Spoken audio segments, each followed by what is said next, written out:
Bonsoir à tous, Sahaf Torkom, je suis ravie de vous retrouver pour un nouveau numéro de Ramadan Prime en direct sur Al24 News. Nous sommes de retour pour accompagner vos soirées de ce mois sacré tous les lundis et mardis à partir de 22 heures. Ce soir, nous évoquerons ensemble l'actualité nationale et internationale du moment. Pendant près de 2 heures, nous voyagerons à travers le temps, mais aussi l'espace. Nous parlerons de la musique arabo-andalouse, de la musique shabi, de personnalités africaines qui ont marqué l'histoire. Nous reviendrons également sur les prouesses sportives de Kélian Emour. Nous ferons aussi un point sur l'actualité géopolitique au Moyen-Orient. Mais avant, nous reviendrons sur les directives du président de la République sur le plan national de la jeunesse.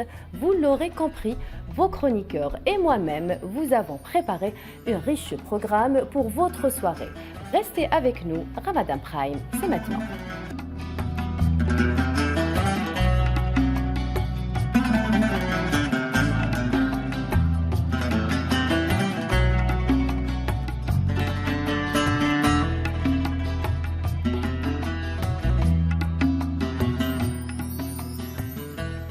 Bienvenue sur Al24 News. Si vous venez de nous rejoindre, j'ai le plaisir ce soir d'être accompagné d'une fine équipe. Tinhinan Makassi, journaliste Al24 News. Bonsoir Tinhinan et Sahaf Torek. Bonsoir Imen, bonsoir à mes co-chroniqueurs et bonsoir à notre invité. C'est un plaisir de vous retrouver ce soir. Hajar Sebata, réalisatrice, est également parmi nous ce soir. Bonsoir Hajar. Bonsoir Imen, bonsoir à notre invité, à mes deux chroniqueurs et puis à tous ceux qui nous regardent maintenant. Donc on leur dit Sahaf Torkom. Et Ramiz Mouchi est aussi avec nous, spécialiste en nouvelles technologies. Bonsoir Rami, Sahaf Torek. Bonsoir Iman, Sahaf Torkom, mes chroniqueuses et bien évidemment notre guest Akram. Et nous avons le plaisir d'avoir parmi nous ce soir sur ce plateau M. Akram Khreyev, expert en questions de défense. Bonsoir Akram, merci d'avoir accepté notre invitation. Merci pour l'invitation, bonsoir à vous tous et Sahaf Torkom. Alors voilà, le décor est planté. Sans plus tarder, il est temps de commencer.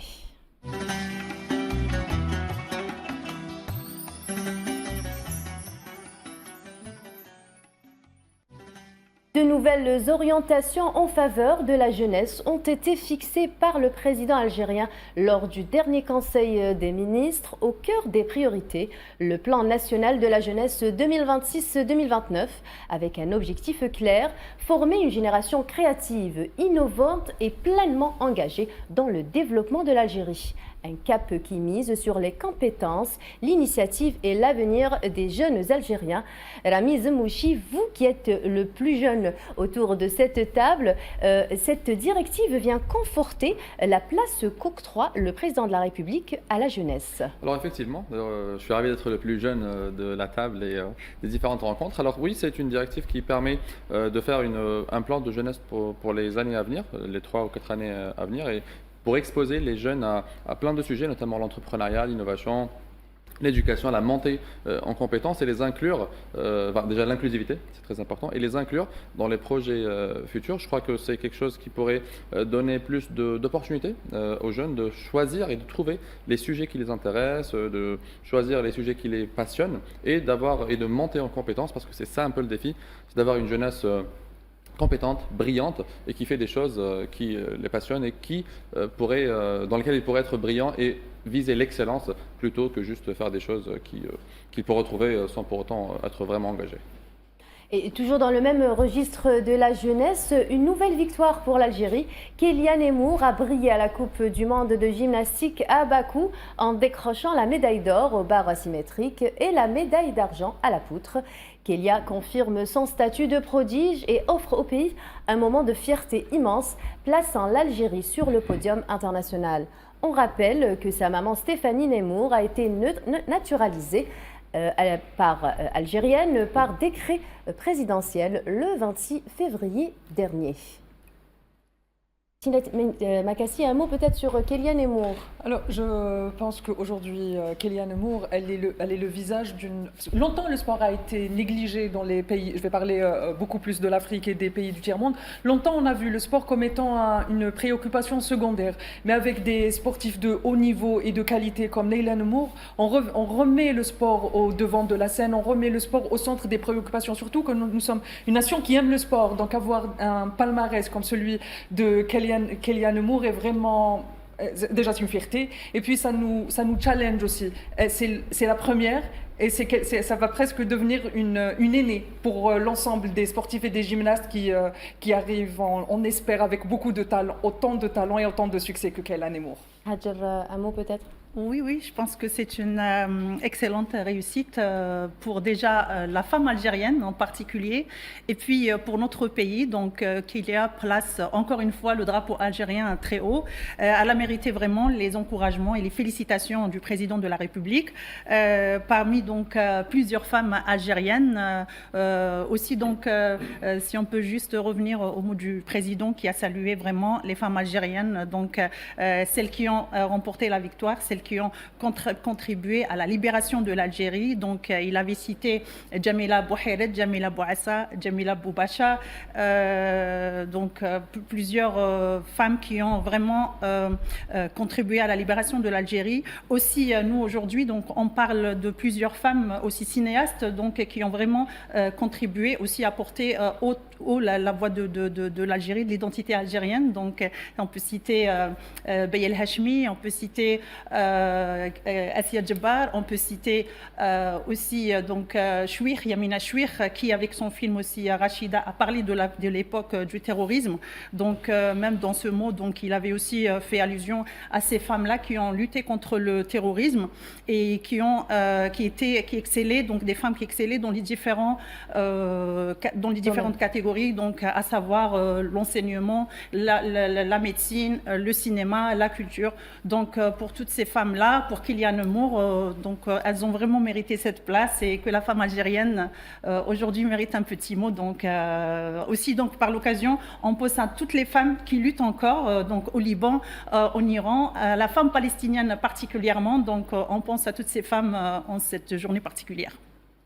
Akram Khrif, un mot pour Kéliane Emmour, pour l'exploit, la prouesse de cette jeune athlète. Bien sûr, moi, ce qu'elle m'évoque, c'est l'exploit de Hassiba Boulmarqa. C'est exactement la même chose et ça nous renvoie à quelque chose de très important, c'est que dans les moments de l'histoire où l'Algérie se trouve en difficulté, se trouve face à des challenges, les femmes sont toujours présentes.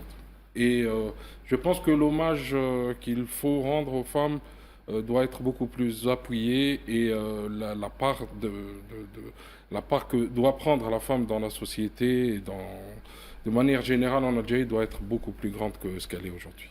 Oui, totalement, comme avait dit Akram, et surtout que c'est un exemple de cette quête à l'excellence, d'être parmi les meilleurs, avoir les médailles et de réaliser des exploits et des records. Et ça devrait inspirer, ça inspire les jeunes filles, justement, pour pouvoir se dire que... La jeune génération, oui, pour se dire que c'est possible, et que la femme algérienne peut faire des choses formidables, notamment pour les filles, hein, c'est inspirant et c'est les modèles que nous souhaitons avoir de plus en plus pour les femmes et aussi pour tous les Algériens et les jeunes Algériens qui visent l'excellence. Merci à vous. Alors que l'Algérie justement célèbre l'exploit de Kéliane Emmour sur la scène internationale, le Moyen-Orient retient son souffle face à un tournant politique majeur. La nomination de Mojtaba Khamenei, fils de l'ex-guide suprême iranien Ayatollah Ali Khamenei, assassiné lors d'une attaque sur Téhéran. Mojtaba Khamenei devient ainsi le troisième dirigeant de l'Iran depuis la révolution de 1979, en succédant directement à son père par un vote décisif de l'Assemblée des experts. Nous ferons un point sur l'actualité brûlante au Moyen-Orient. Restez avec nous.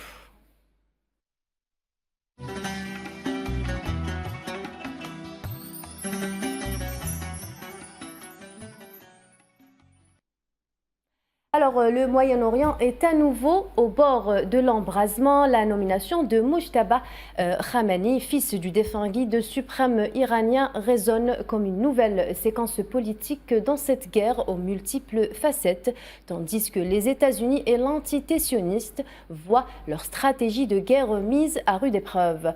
Je me tourne vers vous, Akram Khreyev, alors que nous sommes à la deuxième semaine de cette guerre au Moyen-Orient. Serait-ce prématuré de dire que la tentative de changer de régime en Iran est un échec? Non, c'est très difficile. On a vu aussi, en plus de cette nomination, on a vu aussi de nombreuses manifestations qui soutiennent le gouvernement en place. On a vu aussi une mobilisation générale de l'aveu même des personnes qui vivent là-bas, qui sont plutôt neutres, que j'ai pu contacter.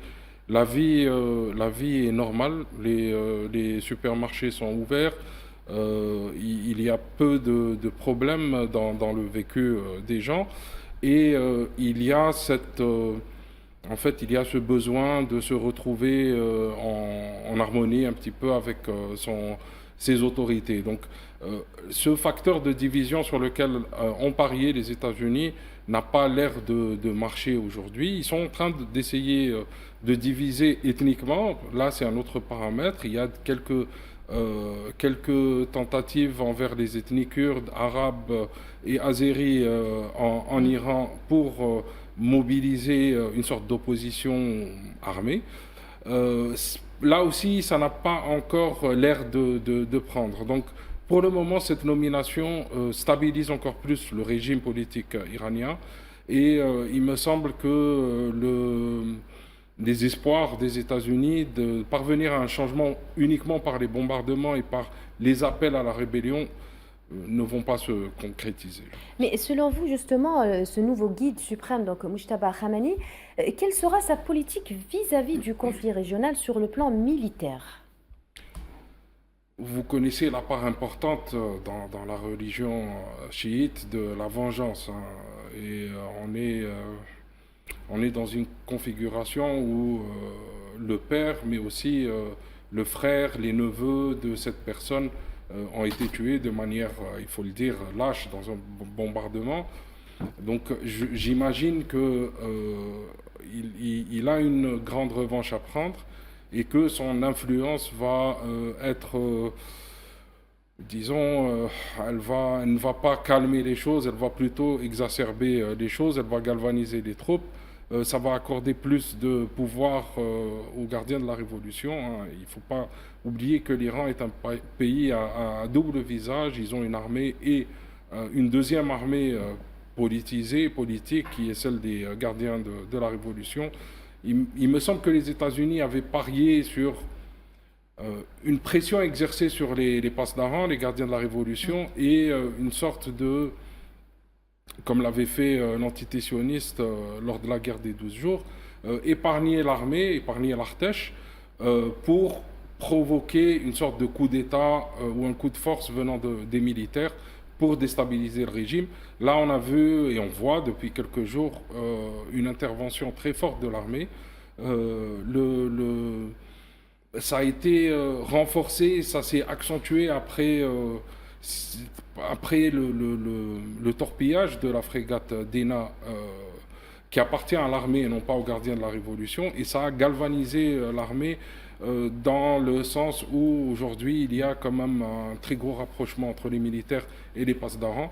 Donc on a un nouveau guide de la Révolution qui arrive animé par un esprit de vengeance, qui se retrouve face à une armée et à des Pasdaran qui sont en cohésion totale. La rue qui, contrairement à ce que souhaitaient les États-Unis, ne s'est pas rebellée et qui fait montre même d'une sorte de solidarité. Donc il y a des challenges pour lui, mais la situation est beaucoup moins critique pour le régime iranien que n'auraient pu le penser les États-Unis il y a à peine 12 jours avant de déclencher ces frappes. Et dites-moi, Akram Khreyev, donc dans ce contexte, on voit que le prix du pétrole s'envole. Donc, quelles conséquences pour l'économie mondiale, donc selon vous, et la stabilité régionale si la guerre devait se prolonger? Non, c'est clair que si la guerre devait se prolonger, c'est automatiquement quelques points de PIB en moins pour la plupart des pays consommateurs de pétrole dans le monde. C'est aussi un équilibre géopolitique qui est totalement déstabilisé. On parle aux États-Unis aujourd'hui de suspendre les sanctions contre la Russie. On voit que la Chine négocie son passage du détroit d'Ormuz pour ses pétroliers, qu'il négocie à des prix favorables le pétrole. Donc on a une sorte de déséquilibre mondial où on va se retrouver avec des nations qui seront privées de pétrole, d'énergie, et donc qui ne seront pas capables de produire. On aura des nations qui auront accès à un pétrole qu'ils produisent eux-mêmes et d'autres nations qui se sont politiquement alignés sur l'Iran et qui vont bénéficier de facilités quant à ce produit-là.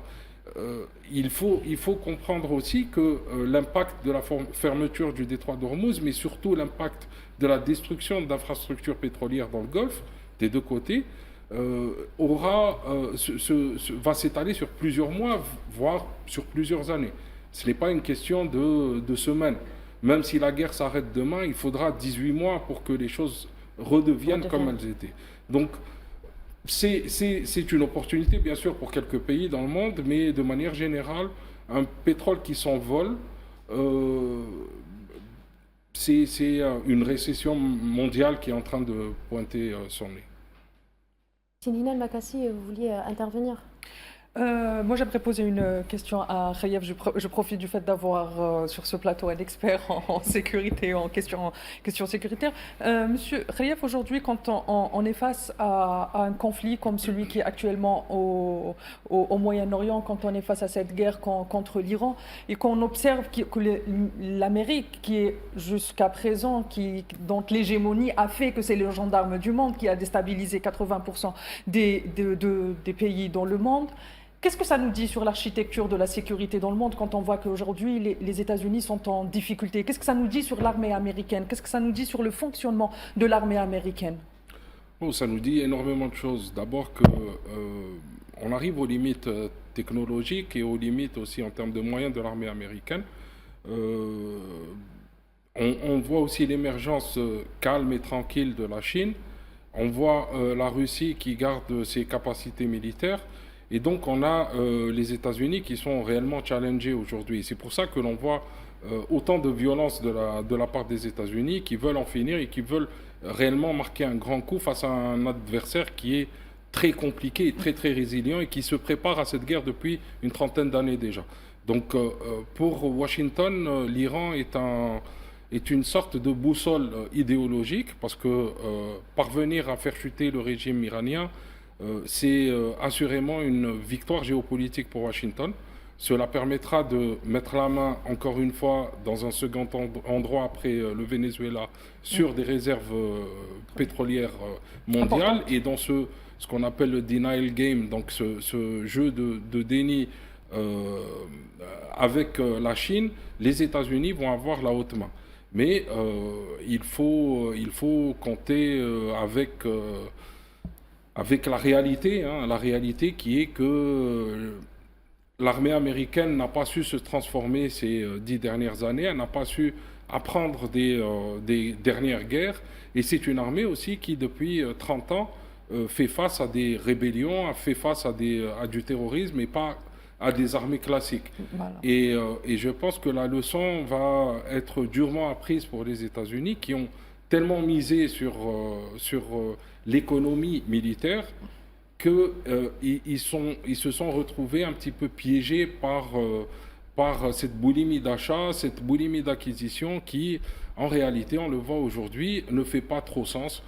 Les choses les plus importantes et qui peuvent faire mal à l'Iran manquent cruellement aux États-Unis et risquent de manquer alors que l'armée américaine dispose, par exemple, de millions de bombes Bliss qui ne servent absolument à rien dans le cas de l'Iran et de choses qui, sur le plan logistique, sont totalement dépassées.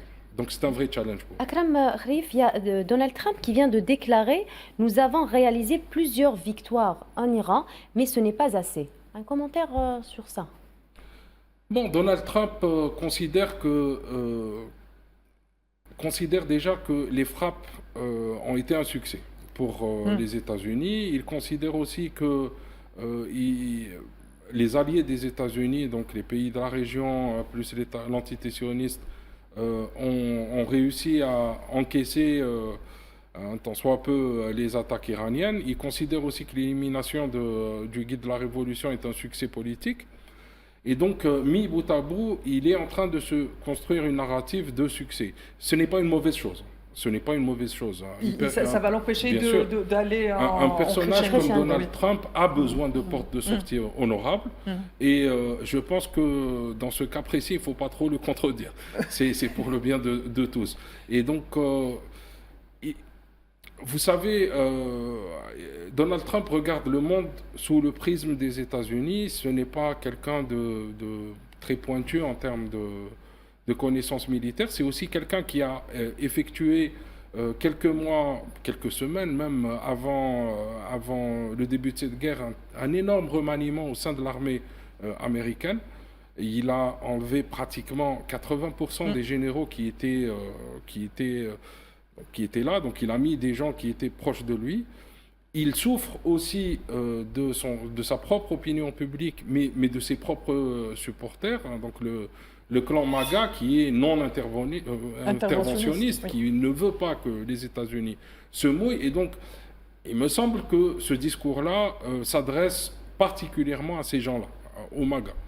Donc, il essaye de vendre l'idée qu'il y a une victoire et que en fait, ce qui a été fait n'a pas été fait pour rien et que pour le moment, il n'y a pas beaucoup de dégâts auprès des États-Unis et qu'il peut arrêter à tout moment. Mais l'Iran s'appuie sur la doctrine de guerre asymétrique. Comment se traduit-elle concrètement sur le terrain, Akram Khrieff, face à une armée technologiquement supérieure à celle de l'Iran? Bon, on ne peut pas dire que les armées qui font face à l'Iran soient supérieures technologiquement. En termes de missilerie, les Iraniens maîtrisent beaucoup mieux que les États-Unis. En termes de défense aérienne passive, ils sont aussi excellents. Ils font mieux que les Russes, ils font mieux que les États-Unis. Il faut comprendre que l'Iran est en train d'adopter une stratégie qu'elle a dessinée il y a une vingtaine d'années, qui est offrir le moins de cibles possible à l'ennemi, donc se cacher, se camoufler, s'enterrer, et taper les yeux de l'ennemi, l'aveugler. Donc ce qui est en train d'être fait depuis le début de la guerre, c'est que les Iraniens ont ciblé les radars à longue portée, les radars de veille, que ce soit ceux de l'entité sioniste ou ceux qui se trouvent dans les pays du Golfe, sur des bases américaines. Et petit à petit, il y a eu de l'attrition à ce niveau-là, et il y a eu beaucoup de pertes.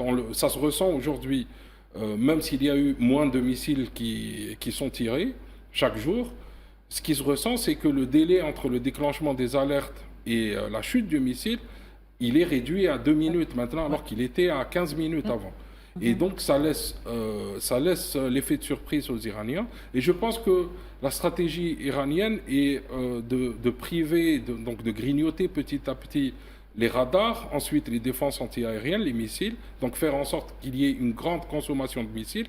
Ça explique l'intervention du Hezbollah il y a 2 jours pour aussi cibler le dôme de fer qui n'était pas sollicité par les Iraniens.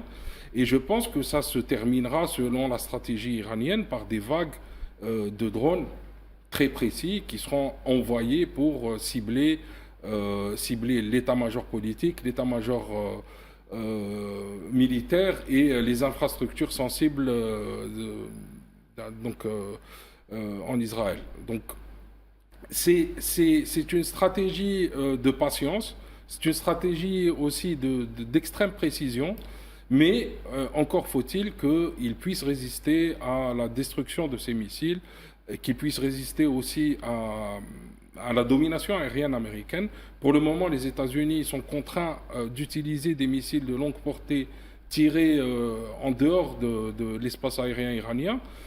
Ce sont des missiles qui coûtent extrêmement cher, qui sont un véritable Gouffre financier. exactement un boulet pour eux, pour l'économie américaine et pour l'armée américaine. Si dans un futur proche, les États-Unis parviennent à dominer l'espace aérien iranien, on entrera dans une nouvelle configuration où Washington, qui dispose de millions de bombes, pourra prendre son temps et bombarder de manière intensive l'Iran. Donc, c'est un peu un jeu de qui résistera C'est le plus. temps, oui, Tout à fait. C'est une guerre d'usure, Tout à c'est fait. une guerre d'usure Une guerre finalement. d'attrition. Ouais, tout à fait. Monsieur Akram, j'aimerais vous poser une question. Vous avez dit quelque chose de très intéressant concernant l'armée américaine et le fait que depuis l'attaque des tours jumelles, l'Amérique s'est consacrée à la lutte antiterroriste et elle a traîné avec elle l'ensemble du monde occidental.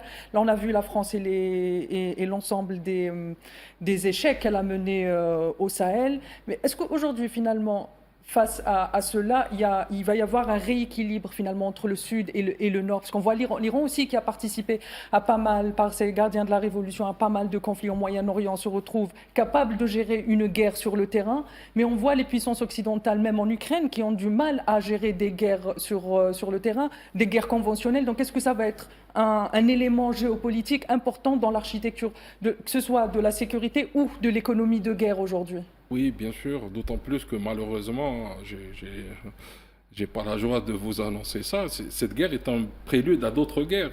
On a Taïwan qui attend, on a un conflit latent entre la Corée du Nord et la Corée du Sud. Donc tout ceci contribue à une sorte d'atomisation des capacités militaires. On a une sorte aussi de démocratisation de la force. De la force. C'est des laboratoires de guerre finalement, ce que l'on est en train de voir aujourd'hui. Tout à fait. Et c'est à celui qui apprendra le plus vite et qui mettra en application ce qu'il a appris de ces guerres de ces 5 dernières années qui gagnera. Et c'est en cela que l'on voit l'importance, par exemple, de la participation nord-coréenne dans le conflit en Ukraine, que l'on voit aussi l'implication de l'Iran dans ce conflit-là aussi, avec les aides en équipement qui ont été envoyés à la Russie, et on voit aussi de l'autre côté l'expérience qui est acquise, y compris par les pays du Golfe, parce qu'il ne faut pas oublier qu'aujourd'hui, les nations du Golfe sont en train d'apprendre de manière très dure, de manière très difficile, mais elles sont en train d'apprendre. Et ça préfigure une recomposition mondiale totale de la force et de l'usage de la force. Et ça préfigure aussi probablement une sorte d'utilisation décomplexée de la force. Aujourd'hui, on n'hésite plus à envahir d'autres pays, on n'hésite plus à bombarder de manière unilatérale. On le voit, et c'est dramatique parce que c'est un net recul du droit international et de l'esprit de l'ONU. Parfait, Monsieur Khreïf. Nous allons faire une courte page publicitaire et nous revenons juste après.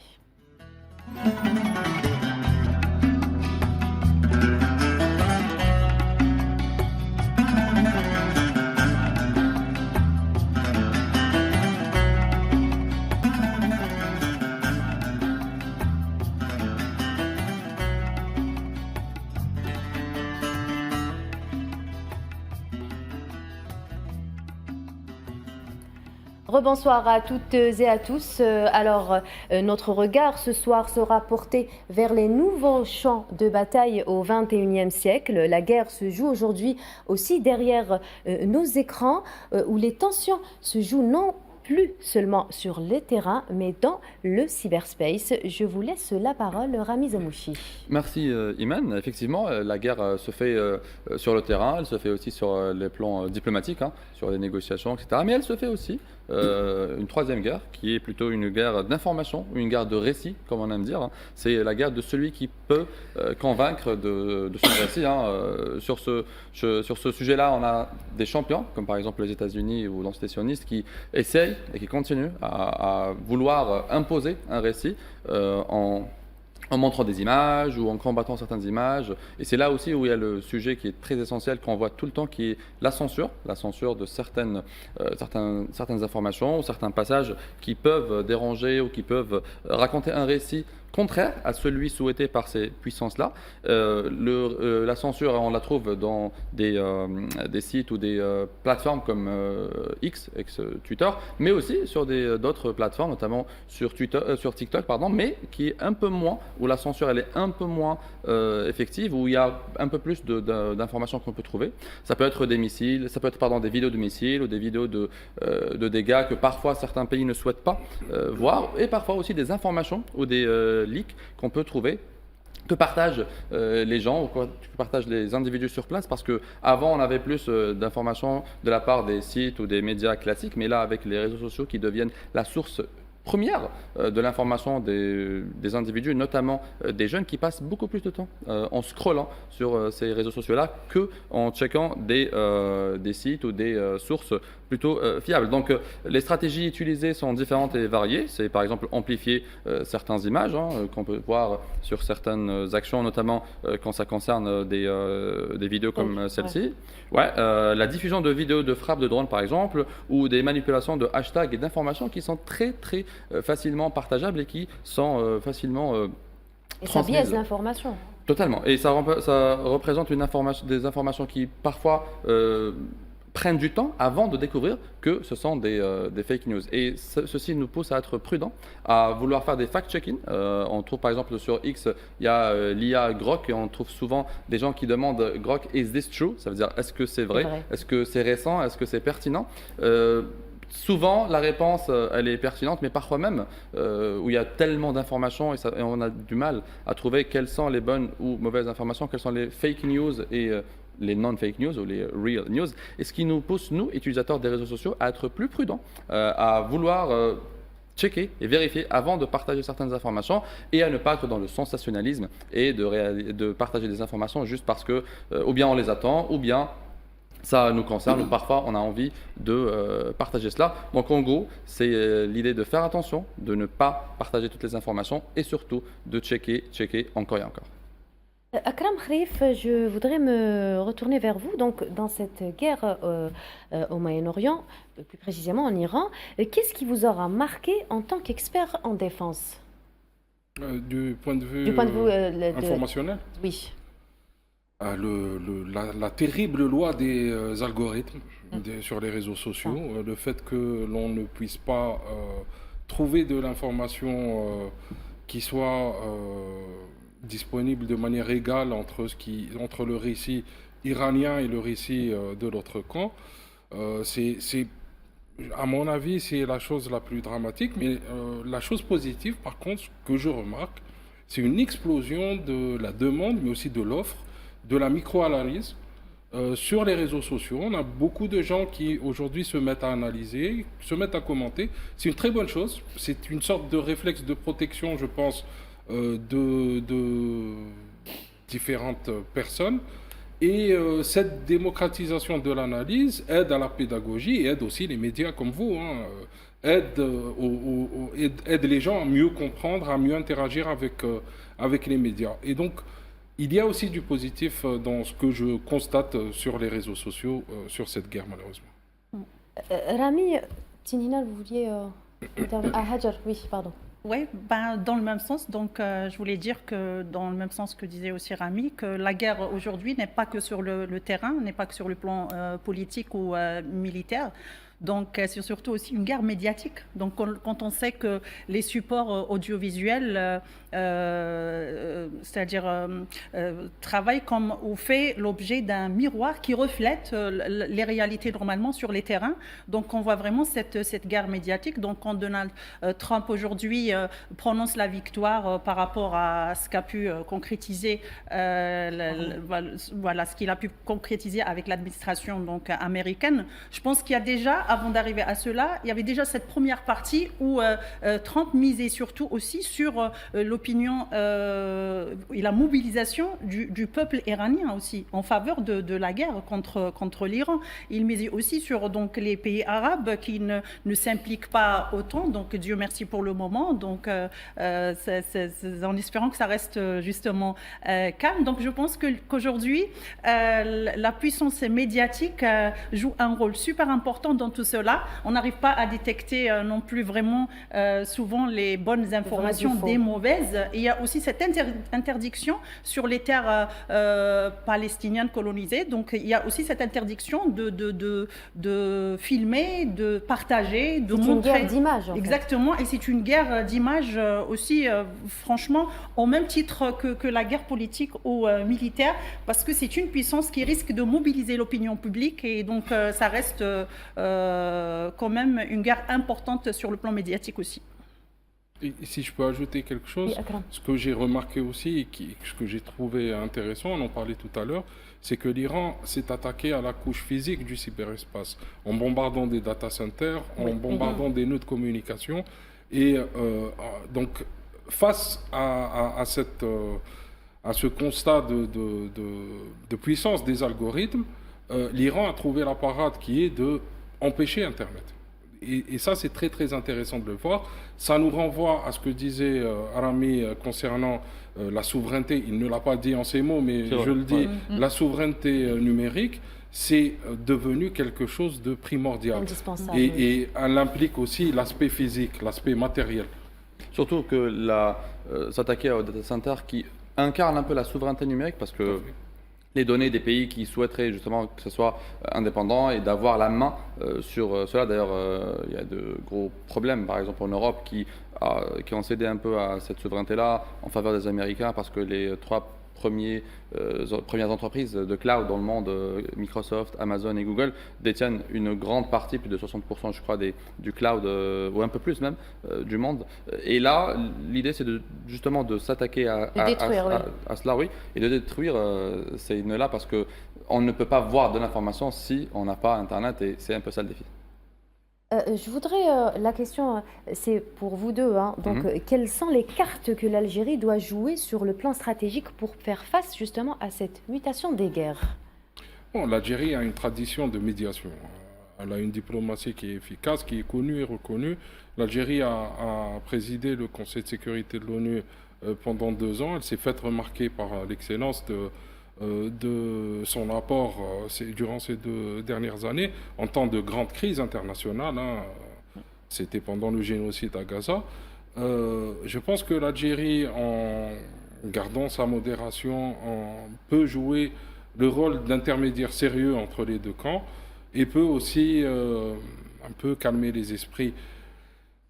Je pense que c'est la meilleure chose que puisse faire l'Algérie, mais je reste quand même un peu réaliste. Je pense qu'aujourd'hui, ni l'Iran ni les États-Unis ne souhaitent de solutions politiques ou de solutions négociées. Mais si c'est le cas, je pense que l'Algérie peut jouer un très très grand rôle.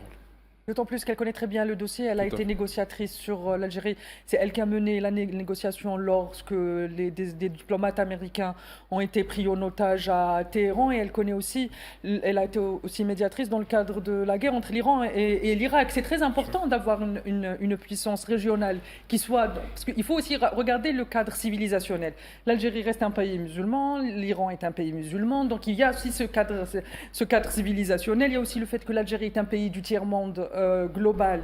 L'Iran fait partie de ces pays qui croient, qui ont une vision très profonde dans l'avenir du Sud global. Et en même temps, l'Algérie est une puissance régionale qui parle avec tout le monde, qui arrive à avoir des contrats avec les États-Unis, qui arrive à avoir des contrats avec les Chinois, qui discute avec l'Inde, qui a d'excellents rapports avec l'ensemble du Sud global. Et surtout, c'est un pays qui est reconnu pour son respect du droit international et le fait qu'elle tienne, même si elle fait partie de ces pays qui appellent depuis plus de 20 ans à la réforme de l'ONU. Et aujourd'hui, on se rend compte que finalement, cette vision de l'Algérie, elle était avant-gardiste.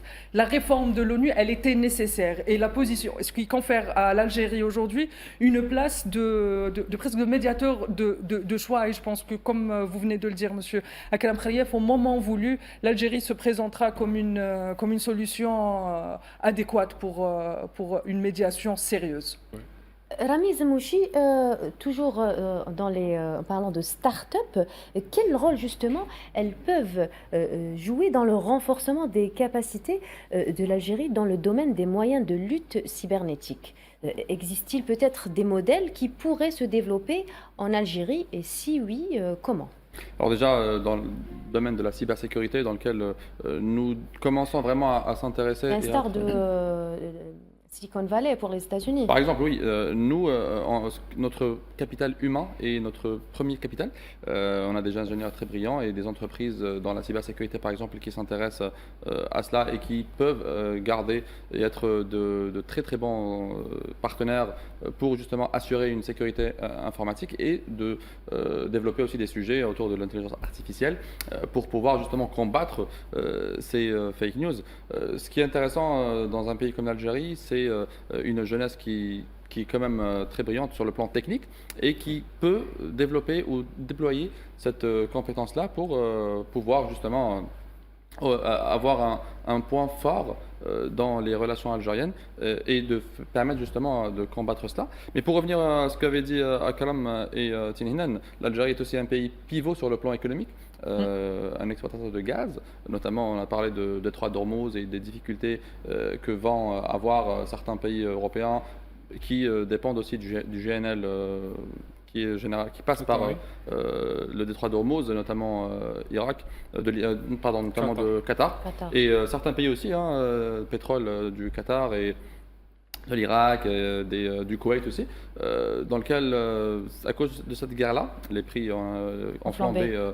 Au pétrole, on a dépassé les 108 et le gaz aussi à 20-30%. 119. C'est ça, 119 dollars, qui devient quand même très étouffant pour l'économie mondiale et qui peut causer une inflation assez importante dans des pays européens parce que si le pétrole, si les prix de l'énergie deviennent plus chers, donc ça va se percuter sur le transport et donc sur d'autres biens alimentaires et autres.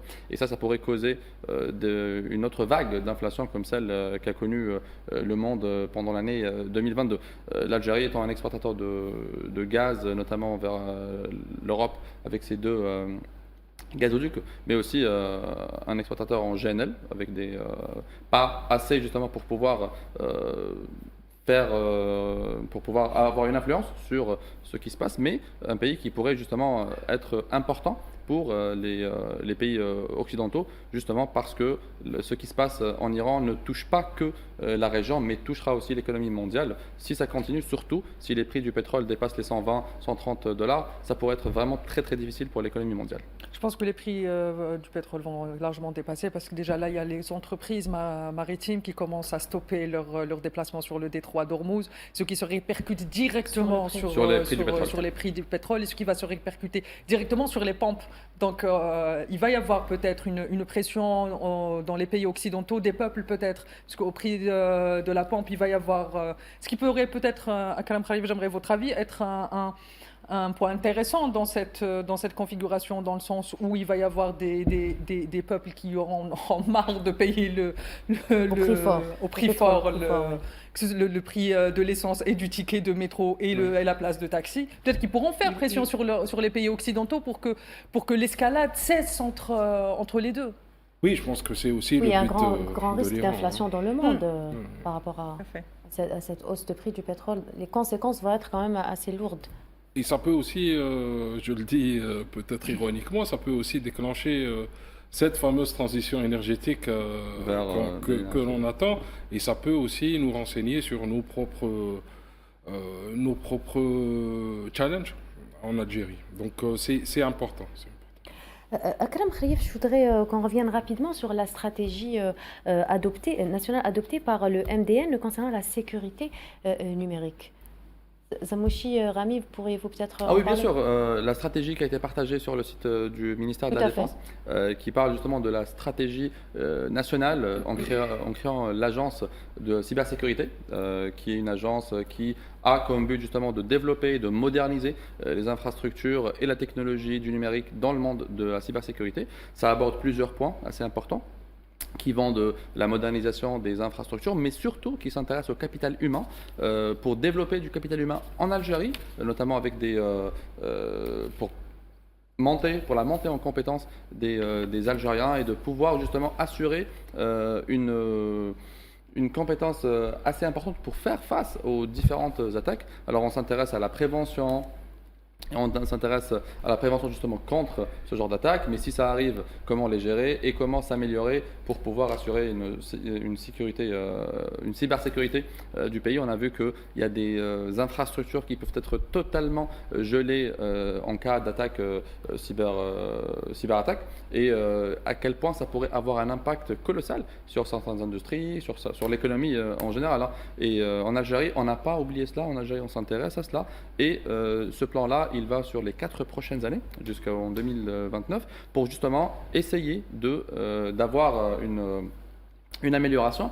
Ce que je pense moi personnellement, c'est que c'est très important d'impliquer le privé, parce qu'on a des entreprises et des startups privées qui sont très puissantes et qui ont de l'expérience et de l'expertise dans ces domaines-là, et de collaborer avec les partenaires publics, chose qui existe déjà, que ce soit pour la formation, pour la montée en compétences, mais surtout sur des exemples ou des use cases, des cas d'usage réels qui permettront justement aux entreprises publiques et privées d'être prêtes en cas de problème, et chose qui va certainement arriver dans les années à venir, car les attaques et les cyberattaques ne cessent d'augmenter et nous devons être prêts à faire face. Justement, je rappelle que l'Algérie est dans le top 10 des pays les plus attaqués en cybernétique. Totalement.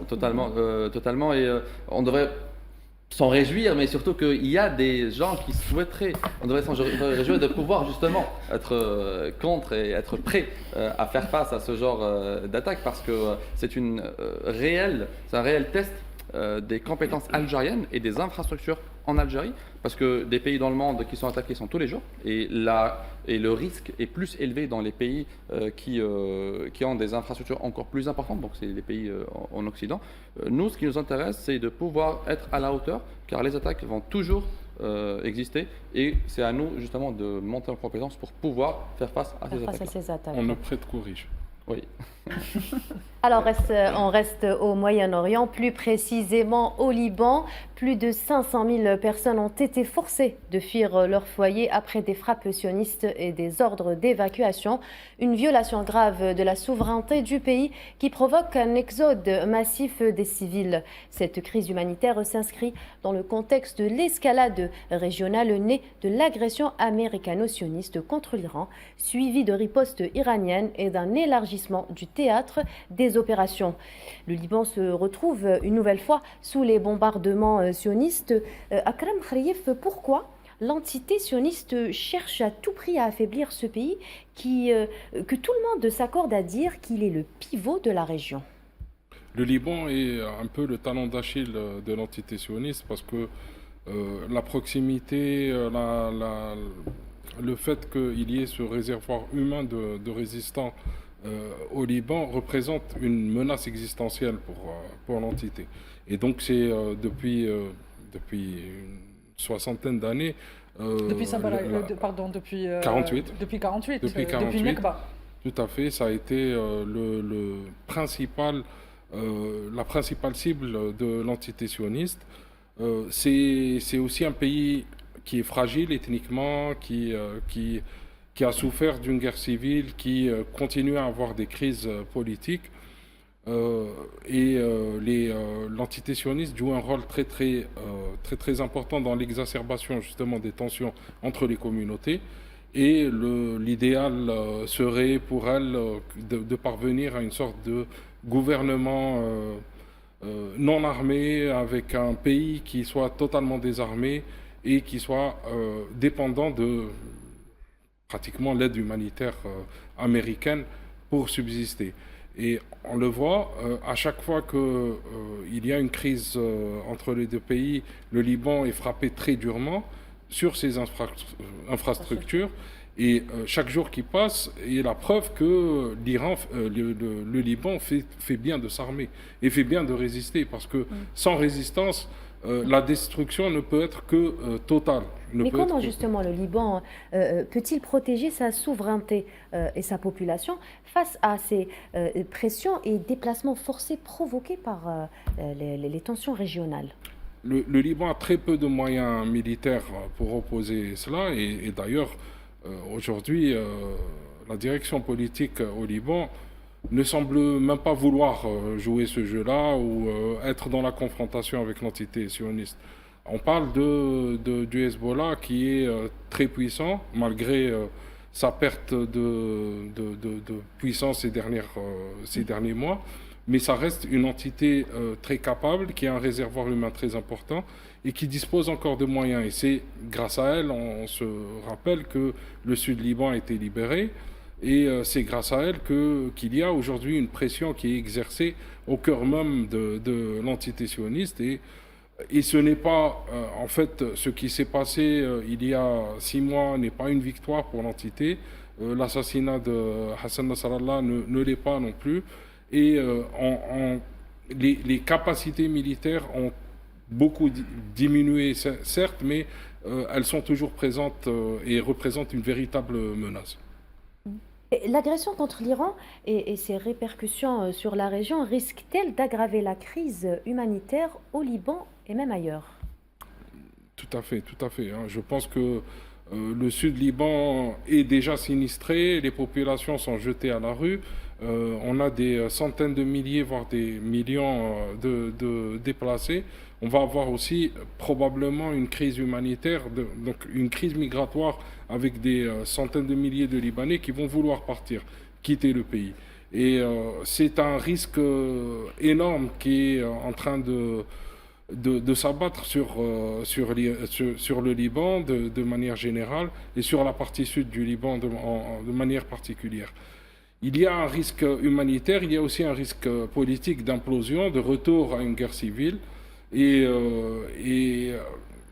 très honnêtement, le Liban est une victime collatérale de cette guerre-là, et qui risque d'être peut-être la plus grande des victimes collatérales.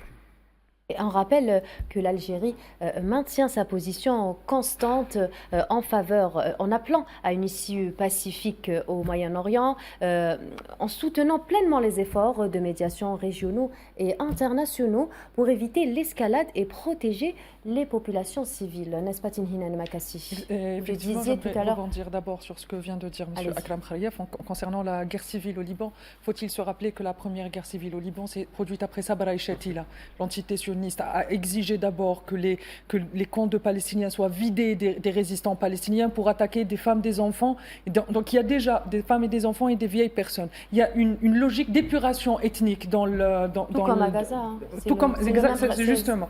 Il y a une logique d'épuration ethnique systémique qui est mise en place par l'entité sioniste concernant le Liban, concernant Gaza, concernant la Palestine, concernant la Cisjordanie occupée.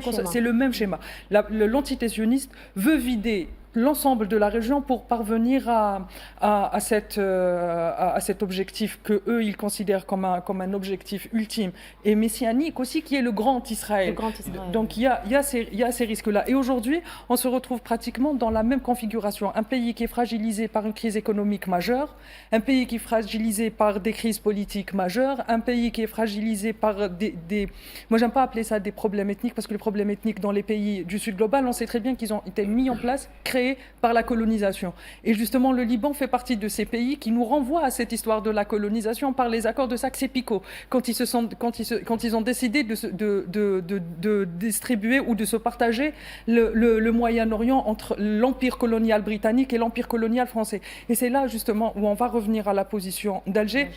Alger, comme je le disais tout à l'heure, comme l'a dit Arami, comme l'a dit Akram, Alger fait partie de ces pays qui appellent au respect du droit international. Il y a quelque chose qu'on a oublié. L'humanité aujourd'hui, elle a oublié que l'humain est sacré. La position d'Alger nous rappelle qu'aujourd'hui, il est temps qu'on se rappelle que l'humain est sacré. La vie humaine est sacrée. La vie humaine est importante. On a tendance, les Occidentaux ont tendance, on l'a vu pendant la guerre en Ukraine, quand c'est des enfants arabes, quand c'est des enfants musulmans, quand c'est des enfants du tiers-monde, quand c'est des enfants africains qui meurent, l'Occident ne considère pas cela comme des êtres humains. Il y a eu un exemple qui est l'ancienne secrétaire d'État américaine, répondant à un journaliste concernant la mort de 500 000 enfants irakiens, elle répond que c'est un dommage collatéral. Donc tout à l'heure, Rami avait parlé du récit historique. Et ce récit historique, il est là. Cette réalité, elle est là. Donc quand on a des puissances comme Alger, quand on a des pays, des capitales comme Alger, qui aujourd'hui encore continuent à appeler à respecter la vie humaine, il est important de le dire et d'insister dessus. Merci Tinhina Al-Makassi, merci beaucoup Akram Khaïf d'avoir été avec nous et d'avoir partagé avec nous votre expertise en défense. On marque une petite pause publicitaire et on revient tout de suite après.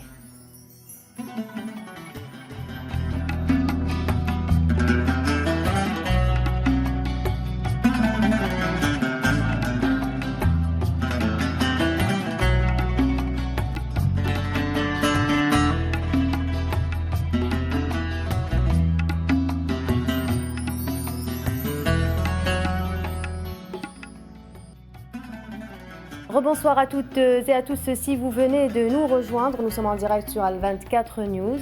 Alors, nous continuons cette émission. Madame Bahija Rahel, interprète de musique andalouse, vient de nous rejoindre. Bonsoir, Madame Rahel, Sahaf Tork et bienvenue. Bonsoir, Sahaf Torkom, Sahar Mdankom, à vous tous et bien sûr à tous les téléspectateurs.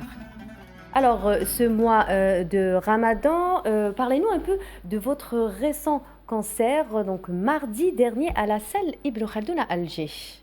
Alors c'était un concert unique. D'ailleurs c'est pour ça que je l'appelle toujours concert événement. Parce que pour Alger c'était un seul concert. Donc oui, mardi dernier à la salle Ibn Khaldoun. J'ai bien sûr interprété une nouba puisque le public sait que c'est ma spécialité. J'interprète toujours une nouba et c'est ce que je défends le plus. Et ce qui était particulier, c'est que j'avais invité une interprète, une jeune interprète de cette jeune génération montante, Roumaïssa Qaïd Youssef, qui a interprété aussi donc une nouba au départ, donc dans le mode ghrib. C'était donc c'est ma manière d'encourager cette relève et dire que la voix féminine est là, puisqu'en plus nous sommes au lendemain du 8 mars, dire que la voix féminine est là, parce que la musique andalouse et surtout la nouba, est resté longtemps un domaine réservé aux hommes, à la voix masculine. Et quel message, justement, souhaitiez-vous transmettre à votre public lors de ce concert? Le message reste le même depuis quelques années, et je pense que le public le sait maintenant, alhamdoulilah, c'est que déjà, la voix féminine, la femme s'est imposée petit à petit dans ce domaine qui était, oui, réservé aux hommes. Il n'était pas vraiment réservé. L'homme s'est accaparé ce domaine, parce qu'au départ, il y avait des femmes. Il y avait des femmes, même du temps de Zérieb, de l'Andalousie arabo-musulmane. Il y avait des femmes qui interprétaient la nouba et qui jouaient d'instruments aussi, d'instruments traditionnels. Mais quelques siècles après, l'homme a un petit peu écarté la femme. Donc ce qu'on a fait, c'est on a repris notre place uniquement. Et le message que je veux vraiment passer, c'est que nous sommes là, nous nous sommes imposés parce qu'on ne nous a rien donné. D'ailleurs, bien sûr, il ne faut rien attendre. Hein. Il ne faut pas à chaque fois se dire oui, et il faudrait voilà, me donner ceci, cela, et j'attends ceci, cela. Il ne faut pas être des éternels assistés. J'ai quelque chose à donner et que je peux donner, je le fais. Et c'est tout. Oui. Voilà, je propose et je fais, je travaille. Je n'attends pas des aides ou des soutiens à droite et à gauche. Je fais. Tant que je peux faire des choses, je les fais. Et quand c'est quelquefois, comme dans la musique arabo-andalouse, ou la nouba en particulier, la femme s'est imposée, il faut qu'elle continue à s'imposer.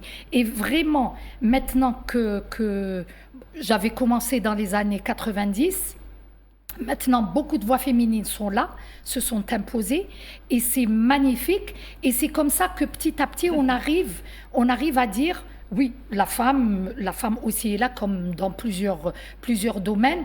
D'ailleurs, on le voit aussi même par rapport aux instrumentistes. Avant, il n'y avait que des musiciens, hommes. Mais maintenant, la femme est là aussi. On voit des musiciennes virtuoses.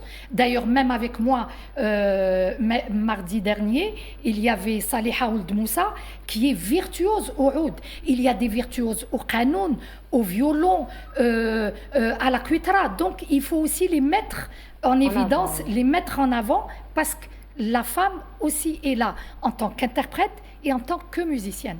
Mais Madame Rahel, comment les interprètes comme vous ou encore les associations peuvent-elles contribuer à préserver les noubas justement face aux défis modernes? Là, c'est encore plus difficile. Alors, par rapport... Moi, j'ai commencé ma formation, on le sait, en 1974. Et depuis, je ne suis restée que dans la nouba. C'est un choix personnel. Il y a certaines femmes et même des hommes qui maintenant commencent, d'ailleurs au départ, par interpréter la nouba, l'enregistrer, la chanter en concert, et petit à petit font autre chose ou dévient et tout. Là aussi, c'est un choix personnel. Chacun est libre, surtout dans l'art, chacun est libre de faire ou d'entrer dans un domaine qui le passionne le plus ou qu'il ressent plus qu'un autre. Mais malheureusement, dans la nouba, on n'est pas nombreux à rester vraiment que dans cette voie. Dans les associations, qui sont quand même des écoles qui forment, les interprètes jeunes, donc filles ou garçons, commencent dans la nouba. Et petit à petit, parce que c'est un domaine très difficile, quand on veut vraiment rester que dans la nouba, donc petit à petit sortent de là. Ce qu'il faudrait peut-être leur dire, c'est si elles veulent rester dans ce domaine. On est là. Et d'ailleurs, moi, c'est ce que je dis à cette jeunesse. Je suis là, à la limite, moi aussi. Elles veulent... Comment? En tant que mentor. En tant que mentor, en tant que conseillère, peut-être uniquement. Elles ont besoin de conseils. Elles ont besoin d'être encadrées sur cette voie. Je suis là. Je suis là, puisqu'on n'est pas nombreux ou nombreuses. Pour les encadrer, pour les guider un petit peu dans cette voie de la nouba, qui est une voie difficile. Parce que quelquefois, dans les associations, on oublie que le but premier est la formation dans la nouba uniquement, parce que l'association est une école. Donc, si les chefs d'orchestre encadraient peut-être un peu plus dans cette voie, elles peuvent continuer. Surtout les filles ou les femmes. Et ensuite, il ne faut pas juste se dire « oui, mais je n'ai aucune aide ». Il n'y a pas d'aide au départ. Quand on commence, il faut être fort, déjà être bien formé, parce qu'il ne suffit pas d'avoir 5 ou 6 ans de formation pour dire « allez, je peux maintenant commencer une carrière professionnelle ». Dans la nouba, il faut vraiment des années de formation. Mais quand on commence, c'est terminé, on est formé, on est solide, on peut commencer une carrière et ne compter sur personne, compter sur sa formation personnelle et ensuite son courage et se prendre en charge et en main et commencer une carrière. Hajar, je reviens juste vers vous. On va d'abord replonger dans l'ambiance unique des soirées musicales ramadanesques à Alger ou même ailleurs où tradition et modernité se rencontrent pour faire briller la ville au rythme de la musique. C'est un sujet signé Fillah Leili.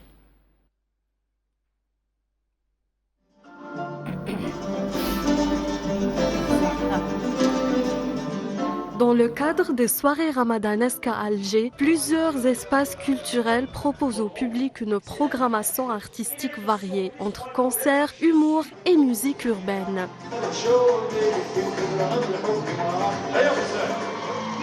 À l'Opéra d'Alger, Barlam Bessayah, une série de spectacles est programmée tout au long de ce mois sacré. Parmi les artistes invités, le musicien libanais Marcel Khalifa et le chanteur algérien Rabah Asma qui ont retrouvé leur public dans une salle comble offrant des spectacles marqués par la richesse et la diversité musicale.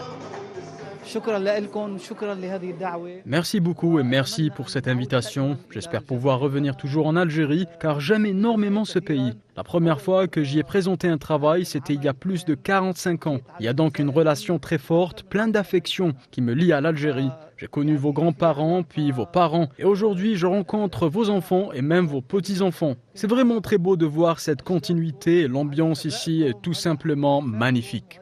C'est une soirée historique parce que pour notre génération, on n'a jamais eu l'occasion de voir Marcel Khalifa sur scène. Donc c'est vraiment quelque chose.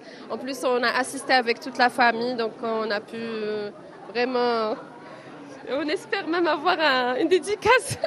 Avec beaucoup d'émotion, parce que je l'ai déjà vu en 80, je l'ai revu en 2004. Et maintenant, on est en 2026. Donc pratiquement tous les 20 ans, quand il arrive en Algérie, je suis parmi le Hodor. On est retombé en enfance d'abord, parce qu'on s'est souvenu de toutes ces belles chansons de Marcel Khalifa. Sa voix est intacte. Magnifique. Il est merveilleux, merveilleux. Et la classe, hein, vraiment la classe. J'étais pauvre, après je suis devenu riche, bien sûr. Direction Dar Raïs à Sédefredj à l'ouest d'Alger avec le concept Thé chaud où l'humoriste algérien Kamel Abdet a retrouvé son public dans une ambiance conviviale entre anecdotes et humour du quotidien. C'est toujours un plaisir de revenir chez moi, de jouer devant mon public, de retrouver le public algérien et algérois. Et je suis honoré parce que la salle était pleine, parce que le public se déplace et ça c'est un signe, c'est la manifestation d'une affection que le public... Vraiment c'était très bien, très bien, ça s'est très bien passé, bonne ambiance, vraiment bien, Kamel Abdet a été super, ben voilà, rien à dire. C'était mon premier concert d'humoriste. J'ai trouvé ça très drôle, bien plus drôle qu'on l'imagine. Même si c'était des classiques qu'on entend souvent, en présence comme ça dans un spectacle, c'est beaucoup plus drôle. Ça faisait du bien. Enfin, place à la musique urbaine avec le concept One Love organisé à l'hôtel El Jazair. Sur scène, le rappeur franco-algérien Sofiane Zermani Fianso, accompagné des artistes Ikowesh, Jam et Timoh, a offert au public une soirée rythmée et énergique. Dans le concept One Love, on est à l'hôtel Jazair. Et c'était juste un honneur. Et voilà, je suis très content d'avoir fait cette soirée. J'ai passé vraiment un bon moment. On était complet, on était full, il y avait du monde, on a sauté, on a transpiré, on a crié. On a passé un bon moment, c'était familial, il y avait des enfants devant moi, c'était mortel. J'en ai fait monter sur scène, on a passé un bon moment. C'était vraiment mortel. Qui est comme un festival, un grand festival, 30 jours, le One Love non-stop, plus de 40 artistes. Je me suis dit, moi, en tant qu'artiste algérien qui est là depuis 2004, plus de 20 ans, j'ai une mission aussi... dans mon pays, en Algérie, pour promouvoir la musique et ramener les amis, les artistes avec qui on a fait des chansons avec Timoh. Donc il y a eu il y a Fianso, Ken Warinishan, Camélia Jordana, il y a aussi des surprises, Dindana. Donc il y a eu plein de chanteurs ou de stand-uppers qui sont venus de l'international, bien sûr algériens à 100%, qui représentent aussi l'Algérie. 3 univers, 3 ambiances, mais un même objectif, divertir et rassembler. Les soirées ramadanesques à Alger continuent de rythmer la capitale et les rendez-vous culturels se poursuivent pour le plus grand plaisir du public.